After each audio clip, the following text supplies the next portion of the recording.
Независимо от конечного пункта назначения, все прибывающие на Сейшельские острова начнут и закончат свое путешествие на острове Маэ, самом большом острове архипелага, так как только здесь находится единственный международный аэропорт Сейшел. Настолько ли он красив и разнообразен, что можно остановиться только на нем, без надобности перемещаться по другим островам, чтобы сполна насладиться отдыхом и экзотикой Сейшел? Да или нет? Каждый ответит на этот вопрос для себя сам в конце этого фильма. Поехали!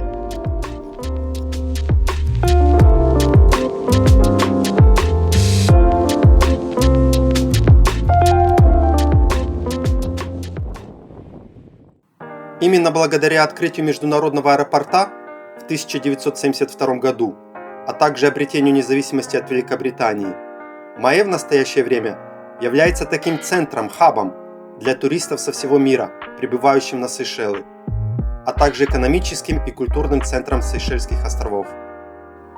Несмотря на то, что Маэ едва виден на большинстве карт мира, его площадь составляет 157 квадратных километров, длина приблизительно 26 километров, ширина в среднем 8 километров. И здесь находится одна из самых маленьких столиц мира – город Виктория. 9 из каждых 10 граждан Сейшельских островов живут на Маэ, всего около 90 тысяч человек, из которых меньше трети проживает в столице на севере. Даже те, кто не живет в Виктории, скорее всего там работают или ездят туда за покупками. Благодаря хорошо развитой дорожной сети, туристы могут путешествовать по острову на общественных автобусах, такси или арендованных автомобилях. Север острова во главе с пляжем Бовалон является гораздо более туристически развитым и шумным. Тем, кто ищет тишины и покоя, вероятно, следует поискать себе место в южной части острова, так как там атмосфера гораздо более спокойная и меланхолийная. Итак, начнем. Я не буду перечислять все, что возможно увидеть или сделать на острове, так как этого всего действительно на острове много, да если честно, у меня физически не хватило времени, чтобы все увидеть на нем. Я постараюсь коротко рассказать только о самых интересных, запавших в мою память местах, которые действительно произвели на меня впечатление. Начнем мы наш рассказ со столицы Сейшел, города Виктории и его окрестностей, находящимся на северо-востоке острова Маэ. На первый взгляд не совсем понятно, насколько город важен как культурный и административный центр страны. Всего 2 десятка улиц и 2 светофора, что характеризует не только уют города, но и сам сейшельский образ жизни. Тем не менее, Виктория с населением около 25 тысяч человек по-прежнему остается крупнейшим поселением на Сейшельских островах и их единственным городом. Его основание восходит к периоду французских поселенцев в 1778 году, прежде чем британцы дали ему свое имя в честь королевы Виктории. В плане дизайна в городе преобладают каменные и деревянные дома начала 20 века, которые создают красочную картину благодаря изысканным фасадам, ставням и балюстрадам.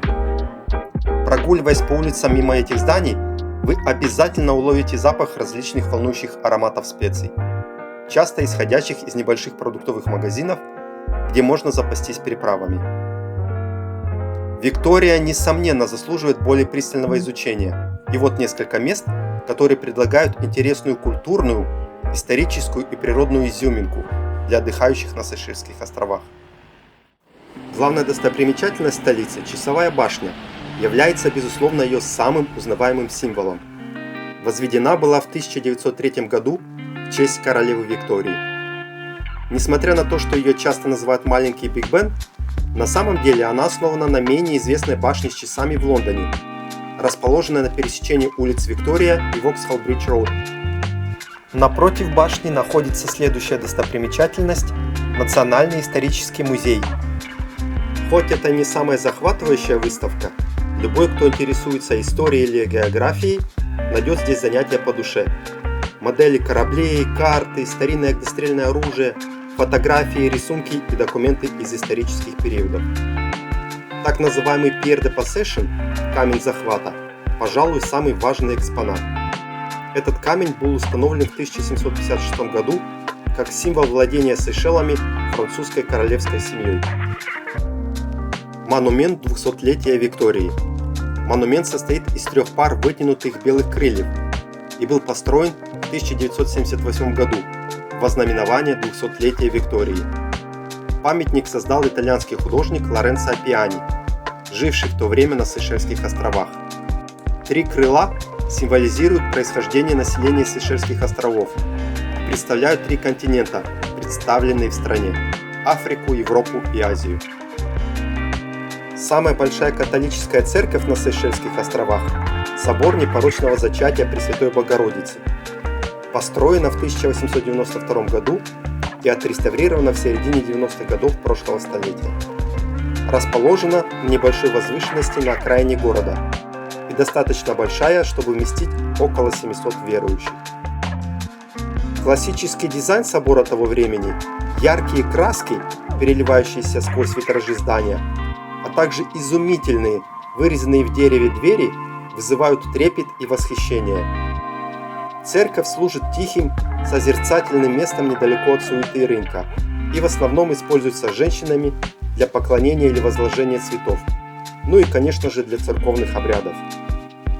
Красивая каменная колокольня, расположенная за зданием, датируется 1898 годом. Собор Святого Павла, освященный в 1859 году, вмещает около 800 человек и является старейшей и самой большой англиканской церковью на Сейшельских островах. Одним из самых посещаемых мест на Сейшельских островах и одним из самых почитаемых фотографами является красочный храм индуистского бога Винаягара. Это яркое сооружение на Куинси-стрит было построено в 1992 году и служит местом поклонения около 5000 индусов, проживающих в Виктории. Желающие могут посетить этот храм вне часов церемонии, но должны снять обувь и оставить ее у входа. Мечеть шейха Мохаммеда бин Халифа в Виктории. Построенная в 1982 году, она стала первой мечетью в стране. Обслуживает исламское меньшинство страны и в настоящее время вмещает около 600 прихожан мужского и женского пола. Наиболее загружена во время пятничных молитв. Так что, как вы можете заметить, Маэ, как и в целом Сейшелы, является домом для многих различных религиозных верований, которые сосуществуют в мире и гармонии. Очень хороший пример для остального мира. Один из центров притяжения Виктории располагается вокруг рынка сэра Селвина Кларка. Построенный в 1840 году, рынок был назван в честь французского губернатора, который сам построил прилавки для местных фермеров и рыбаков, чтобы они могли продавать свои товары. В настоящее время киоски стали более коммерческими, и ими редко управляют сами фермеры, а скорее торговцы. Даже рано утром рынок наводнен людьми и прилавками с фруктами, овощами, специями, морепродуктами, рыбой, едой, ремесленными изделиями и многим другим. Со второго этажа рынка вы можете наблюдать за шумом и суетой внизу, а также наслаждаться сувенирными магазинами и ремесленными киосками. Кроме того, здесь есть качественное кафе, где можно посидеть и насладиться звуками и запахами рынка, а также вкусным завтраком или перекусом на обед. Этот рынок особенно стоит посетить рано утром в субботу, когда он превращается в настоящий улей активности и запахов.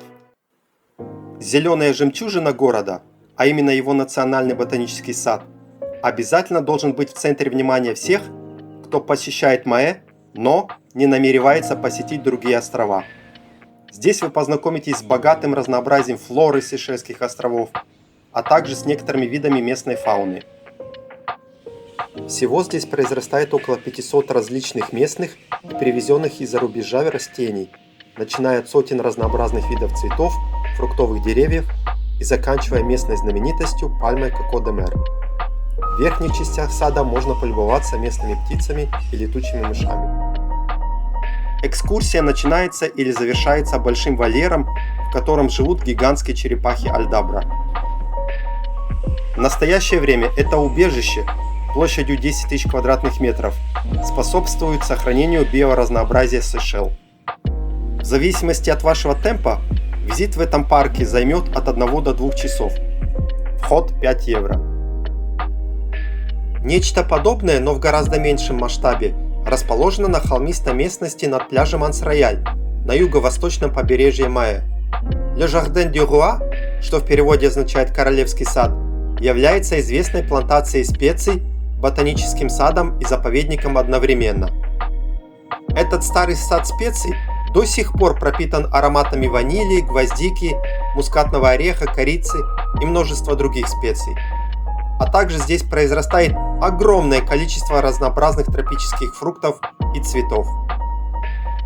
Вы можете насладиться ароматами и пейзажами, самостоятельно прогуливаясь по саду в своем собственном темпе, или принять участие в экскурсии с гидом, если вы уведомите сад о вашем приезде минимум за 24 часа до него. В небольшом музее вы сможете узнать о торговле специями на Сейшельских островах и об истории этого места. Здесь же вы сможете познакомиться с местными питомцами, гигантскими черепахами Альдабра, или же просто насладитесь вкусным обедом в ресторане с потрясающим видом на побережье. Шикарное место, доставляющее не только визуальное удовольствие, но и обонятельный экстаз.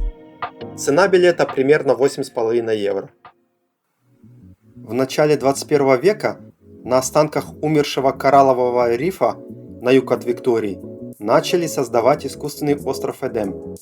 Открытый несколько лет спустя, в 2006 году, этот оазис, плоский как на Мальдивах, такой же упакованный как пальма в Дубае, но в гораздо меньших масштабах, имеющий форму замысловатой части головоломки, стал воплощением непринужденной роскошной жизни, а также райским уголком домов отдыха без папарацци, куда знаменитости бегут, чтобы чувствовать себя свободно. Площадью 56 гектаров он представляет собой обширную гавань, соединенную с главным островом только мостом. Здесь вы найдете эксклюзивные дома и виллы, в среднем по цене около $1 миллиона, до которых можно добраться только по водной системе острова, а также крутые рестораны, бары, бутики, супермаркет и даже несколько частных пляжей. С острова Эдем машиной вы можете подъехать к панорамной смотровой площадке Ла Мизер. С этого места открывается прекрасный вид на вышеупомянутый остров, а также на другие острова у побережья Майя. Mission Lodge когда-то была фермой и школой-интернатом для освобожденных детей-рабов.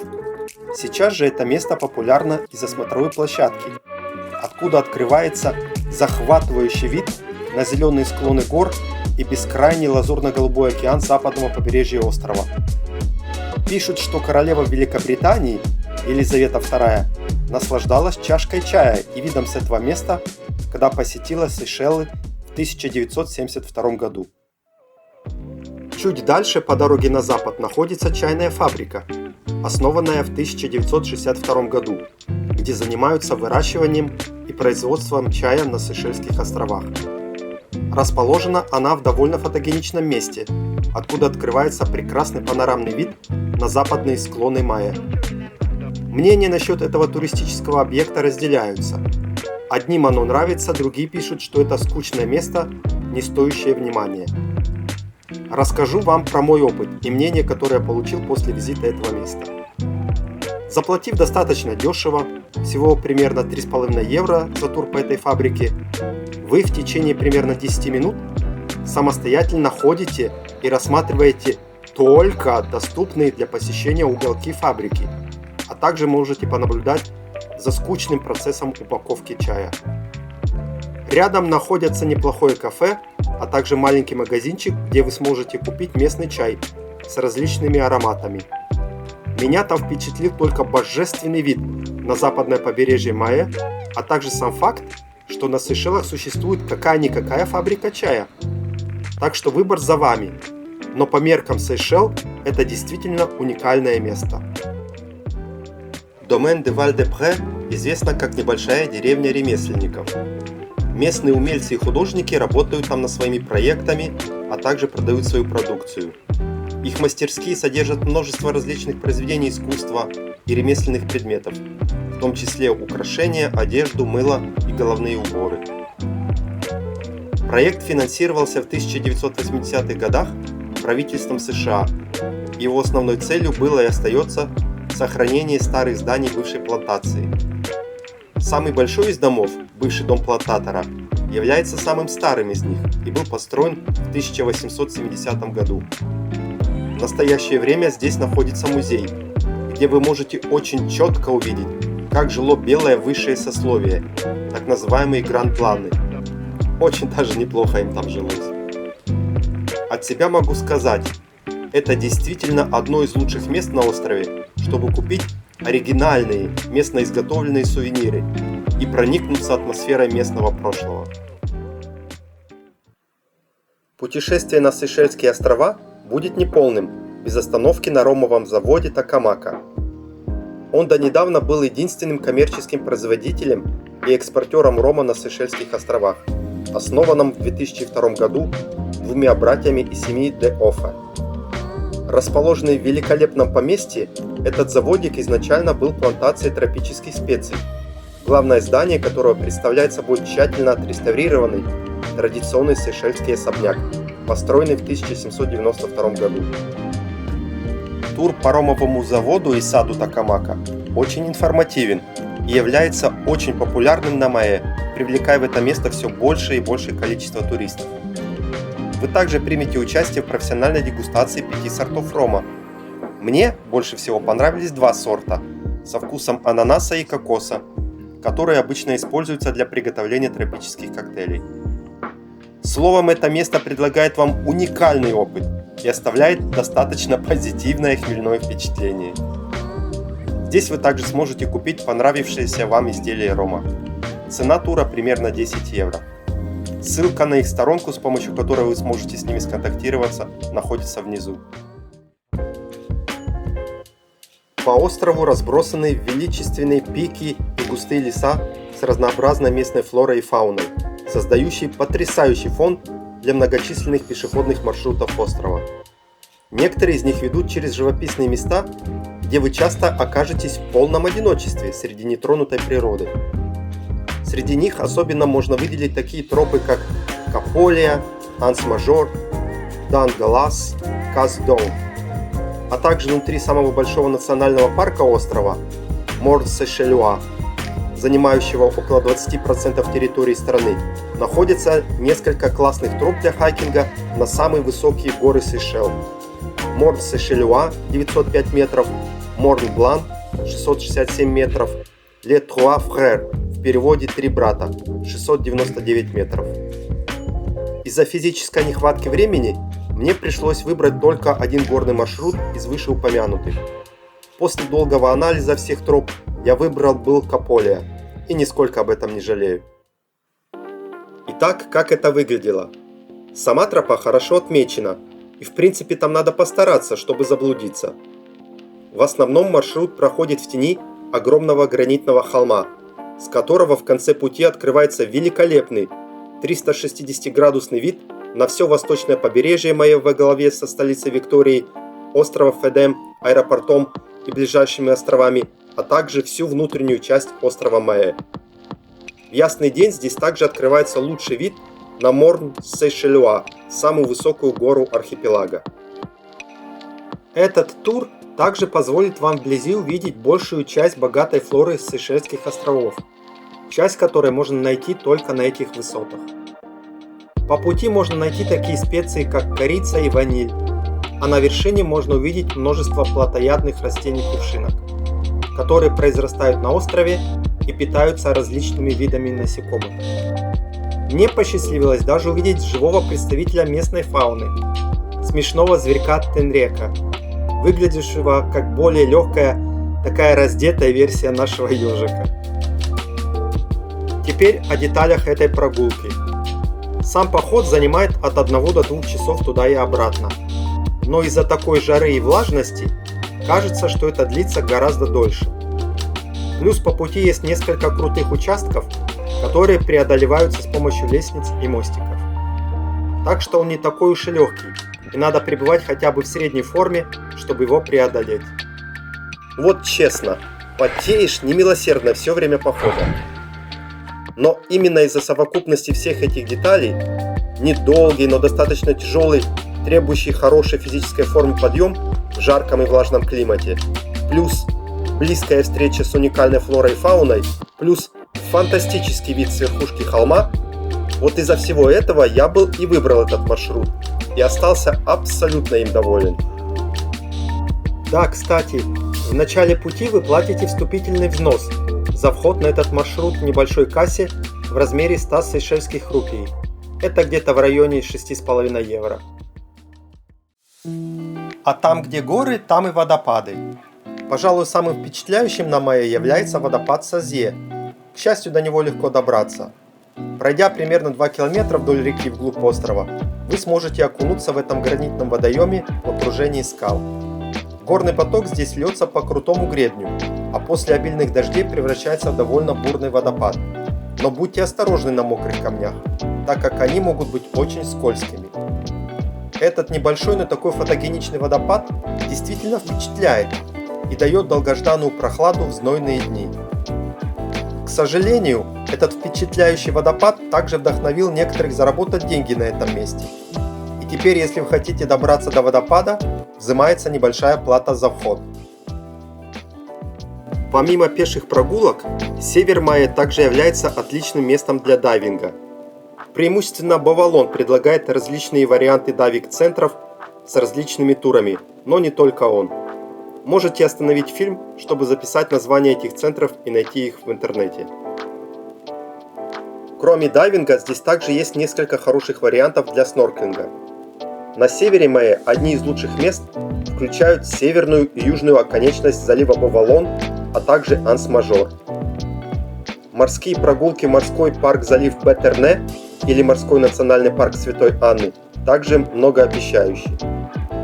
На юге Майя стоит упаковать снаряжение для снорклинга для поездок в северную часть пляжа Анс-Рояль, южную оконечность пляжа Анс-Такамака, а также на пляже Анс-Фарбон, Анс-Солей и Порт-Луне.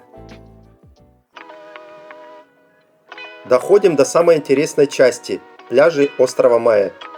В действительности их насчитывается там огромное количество, и как я уже упомянул ранее, мне не хватило времени посетить даже все лучшие из них. Поэтому я выбрал был лучшие из лучших по моему личному мнению. Хотя, конечно же, еще несколько ой как хотел бы посетить, но невозможно все увидеть в короткий отрезок времени. Надеюсь, вам понравятся те, что успел увидеть. Самым известным пляжем острова является, несомненно, Бовалон, который находится на севере острова, опоясывая одноименный залив. Это такой туристический центр острова, почти такой же оживленный, как и сама столица. Честно говоря, на Сейшельских островах мало других бухт, столь же ярких и живых, как Бовалон. Пляж здесь протяженностью в несколько километров невероятно красив и является одним из самых длинных пляжей на Сейшелах. Благодаря этому здесь расположены многочисленные отели, приватные резиденции и другие места для отдыха, а также рестораны, магазины, дайвинг-центры, турагенции и многое другое. По моему мнению, изюминкой Бовалона является сочетание красивых пейзажей, обширных разнообразных возможностей для активного отдыха, добротной окружающей инфраструктуры и широкой культурно-развлекательной привлекательности. А если точнее, прекрасный песок и неглубокая чистая вода идеально подходят для отдыха на пляже и в воде.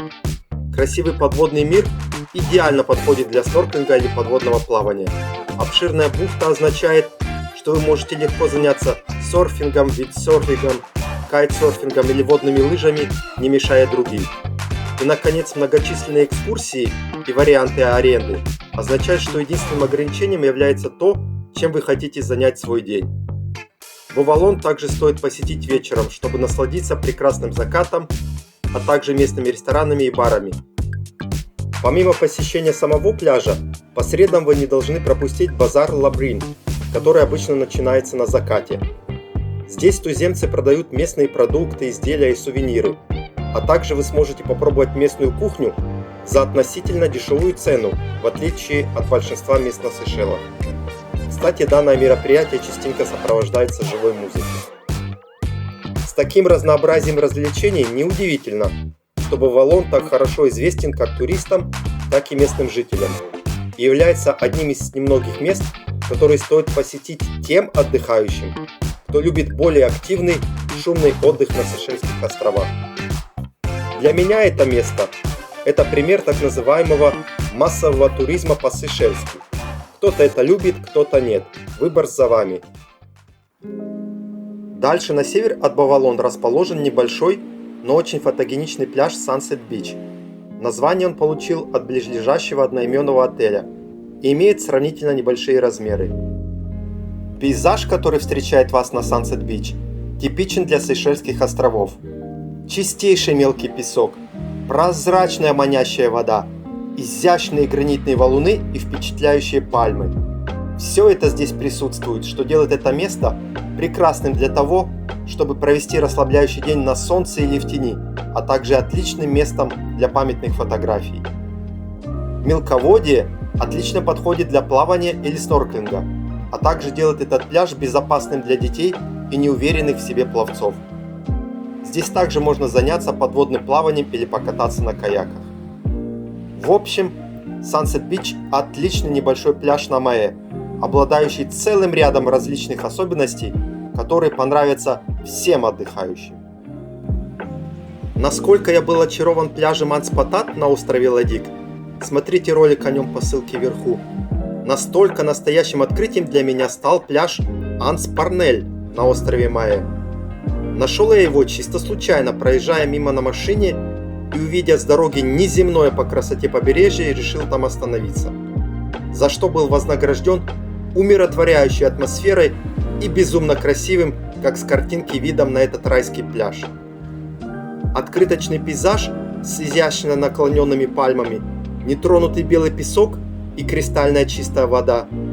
Все это в совокупности сотворило эту живописную и часто пустынную бухту.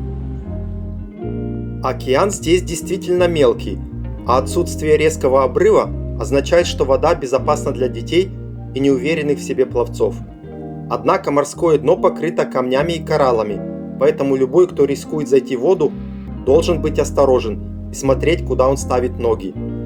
Там также можно заняться снорклингом. Добраться до Анс-Парнель очень просто благодаря близлежащей автобусной остановке, а также парковке у популярного ресторана Surfers Beach.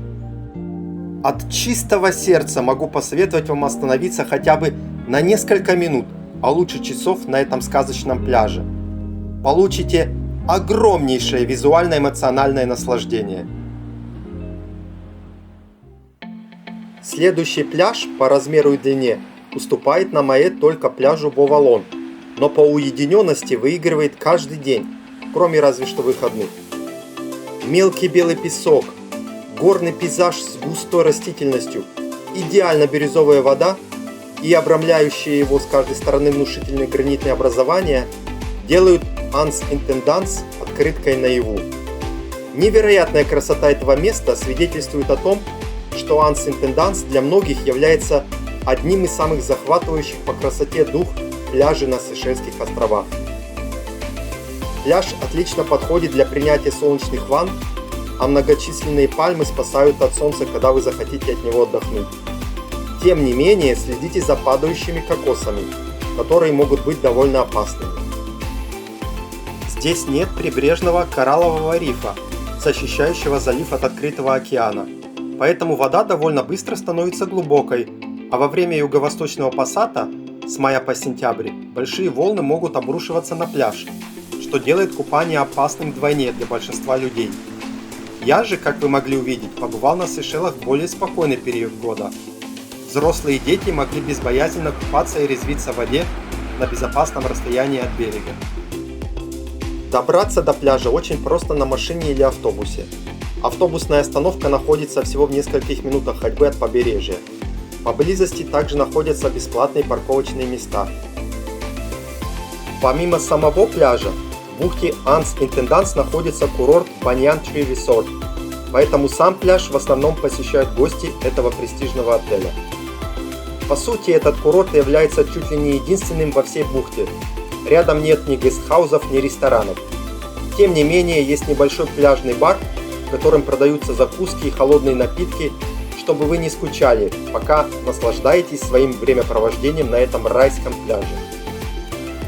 С моей точки зрения, этот пляж является одним из самых красивейших пляжей на Сейшелах. и обязательным для посещения, если вы прибываете на Майе. Расположенный на юго-восточном побережье острова, пляж Анс-Рояль является одним из самых популярных пляжей Майе. Многочисленные развлечения, красивые пейзажи, прозрачная мелкая вода и легкий доступ делают его фантастическим, универсальным местом, которым может наслаждаться каждый.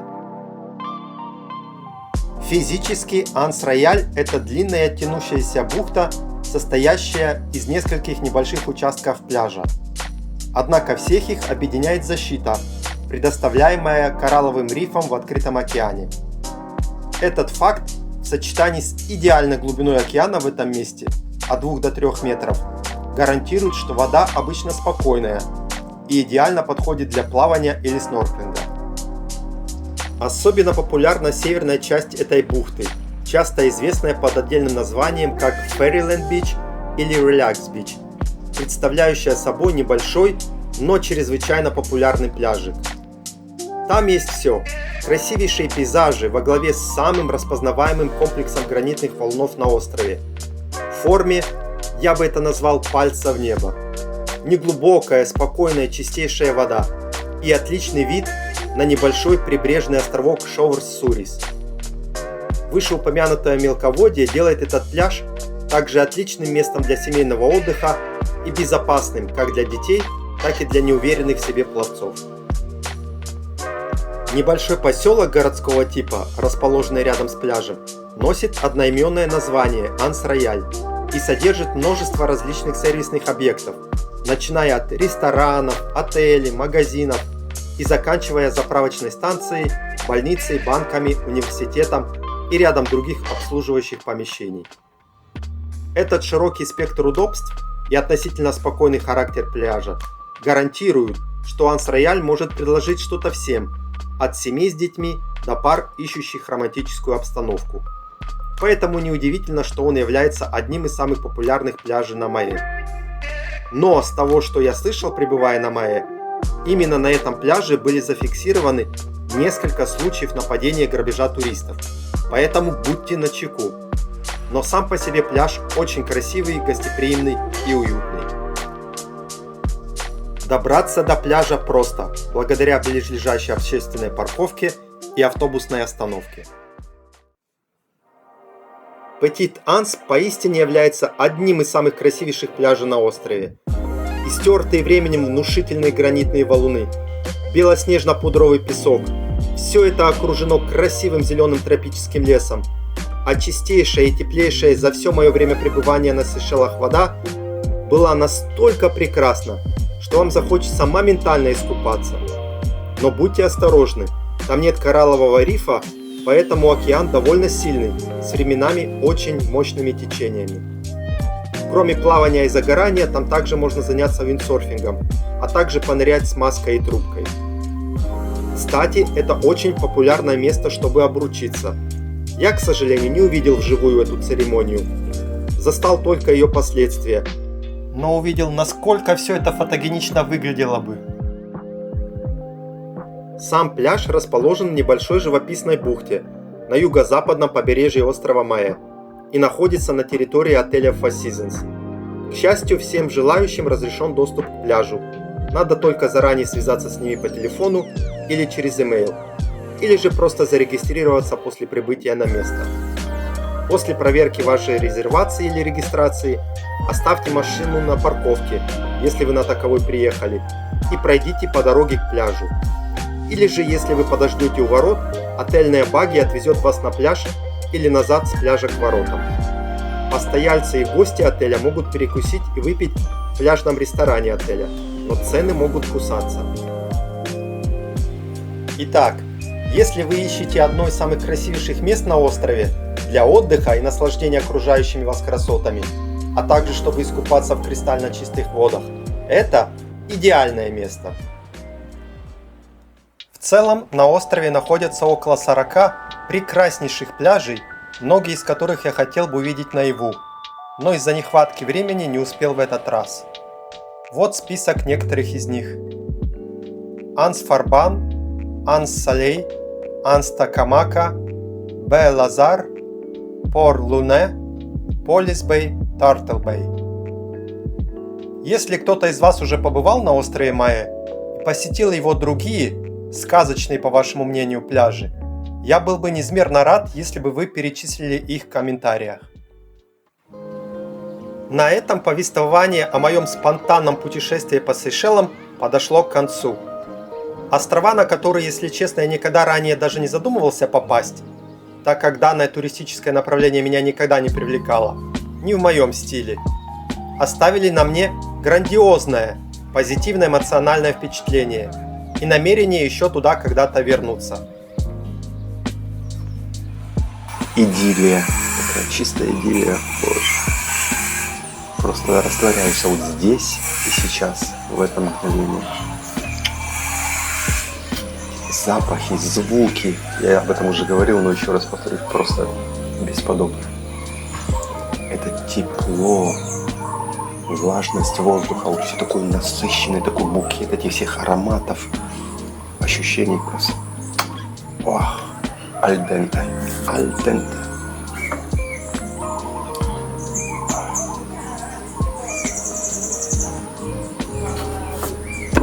Советую. Сейшелы раз в жизни хотя бы. Если есть возможность, полетите, посмотрите, почувствуйте. Все, до новых встреч.